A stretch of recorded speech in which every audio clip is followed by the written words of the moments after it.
মধ্যপ্ৰাচ্যৰ যুদ্ধৰ আপডেট লৈ ষ্টুডিঅ'ত মই মহিপাল ডেকা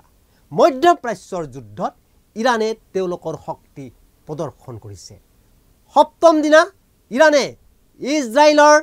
তেল আবিবত ভয়ংকৰ আক্ৰমণ কৰিছে আৰু এই আক্ৰমণত সাৰ্কোজ মেডিকেল কেন্দ্ৰৰ ব্যাপক ক্ষতি সাধন হৈছে ইৰাণে অকল সাৰ্কোজ মেডিকেল চেণ্টাৰতে নহয় ইৰাণে ইজৰাইলৰ ষ্টক এক্সচেঞ্জৰ কাৰ্যালয়টো আক্ৰমণ কৰি শক্তি প্ৰদৰ্শন কৰে সপ্তম দিনা এই শক্তি প্ৰদৰ্শন কৰাৰ পাছত ইৰাণে অষ্টম দিনাও ইজৰাইলত ভয়াবহ আক্ৰমণ কৰে অষ্টম দিনা ইজৰাইলে বিশেষকৈ অষ্টম দিনা ইৰাণে ইজৰাইলত ক্লাষ্টাৰ বোমাৰে আক্ৰমণ কৰে এই ক্লাষ্টাৰ বোমা নিষিদ্ধ বোমা আন্তঃৰাষ্ট্ৰীয় সমুদায়ে বিশেষকৈ ৰাষ্ট্ৰসংঘই ক্লাষ্টাৰ বোমা প্ৰয়োগৰ ওপৰত নিষেধাজ্ঞা আৰোপ কৰিছে কিন্তু ইৰাণে এইবাৰ ইজৰাইলত ক্লাষ্টাৰ বোমাৰে আক্ৰমণ কৰিছে আৰু তাৰ পিছতে সমগ্ৰ বিশ্বতে আতংক বিয়পি পৰিছে ইৰাণে শুকুৰবাৰে ইজৰাইলৰ বেৰশেবা চহৰত ক্লাষ্টাৰ বোমাৰে আক্ৰমণ কৰে তাৰ ভয়াবহ দৃশ্য ইতিমধ্যে ভাইৰেল হৈ পৰিছে ইৰাণে বেৰশেবা চহৰৰ মেয়ৰৰ কাৰ্যালয়ত আক্ৰমণ কৰে যাৰ ফলত 18 জন লোক আহত হয় প্ৰশ্ন উঠিছে ৰাষ্ট্ৰসংঘই নিষিদ্ধ কৰা এই ক্লাষ্টাৰ বোম কি এই ক্লাষ্টাৰ বোম বিশেষকৈ ইৰাণে ইজৰাইলৰ এজৰ চহৰতো প্ৰয়োগ কৰিছে এই ক্লাষ্টাৰ বোম হৈছে 4 মাইল উচ্চতাত বিস্ফোৰণ ঘটোৱা এটা বোমা ভূপৃষ্ঠৰ পৰা 4 মাইল উচ্চতাত বিস্ফোৰণ হোৱাৰ লগে লগে 20টা বিভিন্ন বোমা বিস্ফোৰণ হৈ পৰে আৰু এই বোমাসমূহ 8 কিলোমিটাৰ ব্যাসাৰ্ধলৈ বিভিন্ন স্থানত বিস্ফোৰিত হয় ফলত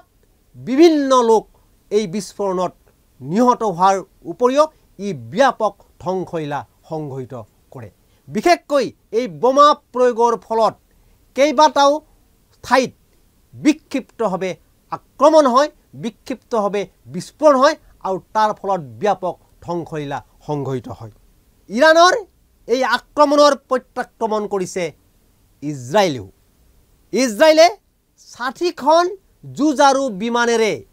ইৰাণত প্ৰৱেশ কৰি ধ্বংসলীলা সংঘটিত কৰে তেওঁলোকে বোমা বৰ্ষণ কৰে বিশেষকৈ ইজৰাইলে ইৰাণৰ 120 সামৰিক ঘাটিক আক্ৰমণ কৰে আৰু এই সামৰিক ঘাটিসমূহত তেওঁলোকে ব্যাপক ক্ষতি সাধন কৰে ইয়াৰ উপৰিও ইজৰাইলে ইৰাণৰ কাৰমানছা সামৰিক ঘাটিত আক্ৰমণ কৰি 5খন হেলিকপ্টাৰ ধ্বংস কৰি দিয়ে অকল ইমানেই নহয় ইৰাণে ইজৰাইলৰ মিছাইল সিস্টেমৰ ওপৰতো আক্ৰমণ কৰে আনকি ইজৰাইলে ইৰাণৰ মিছাইল লঞ্চ পেডো ধ্বংস কৰি দিয়ে যাৰ ফলত যাতে ইৰাণে তেওঁলোকৰ মিছাইল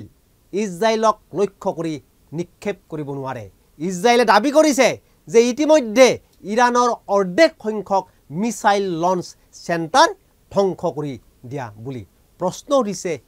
ইজৰাইলত ইৰাণৰ এই বিনাশী আক্ৰমণৰ পাছতেই এই যুদ্ধৰ সন্দৰ্ভত প্ৰতিক্ৰিয়া প্ৰকাশ কৰিছে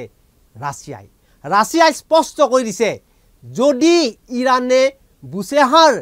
পাৰমাণৱিক প্ৰকল্পত আক্ৰমণ কৰে তেতিয়াহ'লে ৰাছিয়াই প্ৰত্যাক্ৰমণ কৰিবলৈ বাধ্য হ'ব বুচেহাৰ পাৰমাণৱিক প্ৰকল্পত ৰাছিয়াৰ 200 বিজ্ঞানীয়ে কাম কৰি থকা বুলি প্ৰকাশ বুচেহাৰ প্ৰকল্পত যাতে ইৰাণে আক্ৰমণ নকৰে সেইটো নিশ্চিত কৰিবলৈ ৰাছিয়াই আমেৰিকাক আহ্বান জনাইছে যদি